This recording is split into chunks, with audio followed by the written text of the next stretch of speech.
ہم دیکھتے ہیں آج گمراہ فرقے، ہر فرقہ اپنے مقصد کو، اپنی بات کو ثابت کرنے کے لیے قرآن کی آیات احادیث یہاں وہاں سے لا کر کے، قرآن کی آیات اور احادیث لا کر کے اس کا مفہوم اور اس کی جو ہے اس کا معنی مطلب بدلنے اور چینج کرنے کی کوشش کر رہا ہے۔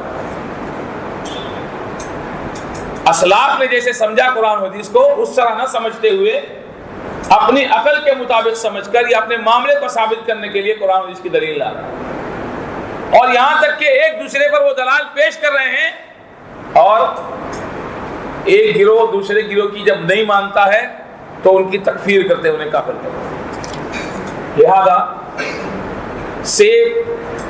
سیف اور محفوظ راستہ یہ ہے، سیف اور محفوظ طریقہ یہ ہے کہ تین باتیں یاد رکھی جائیں۔ سب سے پہلی چیز، قرآن و حدیث کو کتاب و سنت کے فہم میں صحابہ کرام رضی اللہ عنہ کا منہج اپنایا جائے۔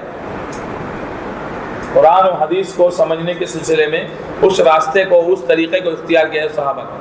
نمبر دو، صحیح احادیث، مرفوع احادیث کو لے لیا جائے اور ضعیف اور موضوع احادیث کو چھوڑ دیا جائے۔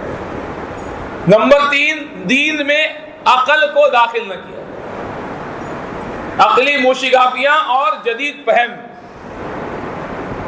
عقل میں آنے والی باتیں اور ماڈرن ٹیکنالوجی، جدید تفہیم، جدید سوچ، ماڈرنسٹ لوگوں کی سوچ، قرآن و حدیث کو عقل پر پرکھنا، ارے یہ تو ہماری عقل کے خلاف ہے صاحب، عقل میں نہیں بیٹھتی۔ یہ تین چیزیں یاد رکھیے، قرآن و سنت کو اس طرح سمجھنا جس طرح صحابہ نے سمجھا، صحیح احادیث کو لے لینا، ضعیف اور موضوع کو چھوڑ دینا، اور تیسرے بہت اہم، عقل پر دین کو نہیں پرکھنا۔ اس لیے کہ یہاں جو دین کے معاملے میں جو عقل کے گھوڑے دوڑائے جاتے ہیں وہ کبھی بھی بھاگ نہیں سکتے، بلکہ وہ لنگڑے ہو جاتے ہیں۔ دین میں عقل کے گھوڑے کیا ہوتے ہیں؟ ہاں، آپ کی عقل میری عقل کیا حیثیت ہے عقل؟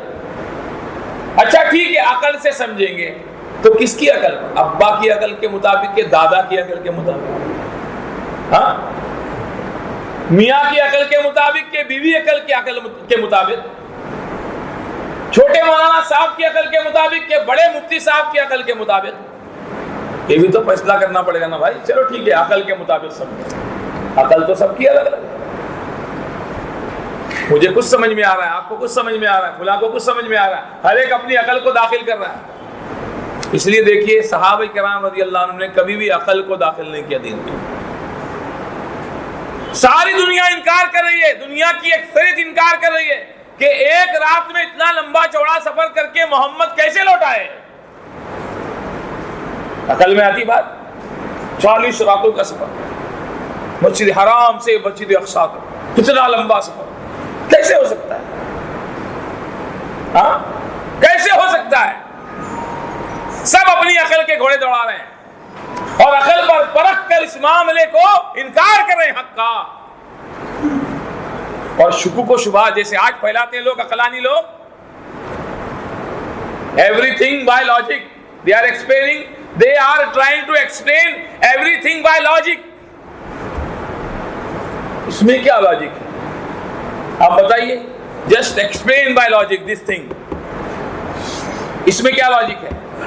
explain the logic۔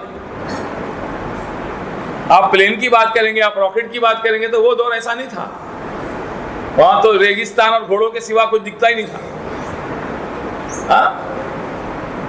اور یہ ٹھیک ہے، زمین کا سفر، یہ آسمان کا جو سفر، یہ 40 راتوں کا سفر ہے، اس سے بڑھ کر وہ ہزاروں سال کا سفر، اس کو آپ لاجیکلی کیسے پروف کریں گے؟ ہاں، جب لاجک پہ نہیں بیٹھے گا تو ہر چیز کا انکار کرتے جائیں گے، نعوذ باللہ۔ اسی لیے یاد رکھیے، we are blind in these things۔ ایمانیات کے سلسلے میں، غیبیات کے سلسلے میں we are blind۔ ہم نبی کی خبر پر اپنی نظر سے زیادہ یقین رکھتے ہیں، یہ ہونا چاہیے۔ ساری دنیا کہہ رہی ہے کیسے ہو سکتا ہے، اور جا کر کے ابو بکر رضی اللہ عنہ کو برگلانے اور شبہات میں ڈالنے کی کوشش کی جا رہی ہے۔ کس نے کہا ہے؟ میرے ساتھی نے کہا ہے، بالکل صحیح کہا ہے۔ اسی دن سے تو صدیق کا لقب ملا۔ ہاں، اس لیے میرے بھائیو، عقل کو دخل مت دو۔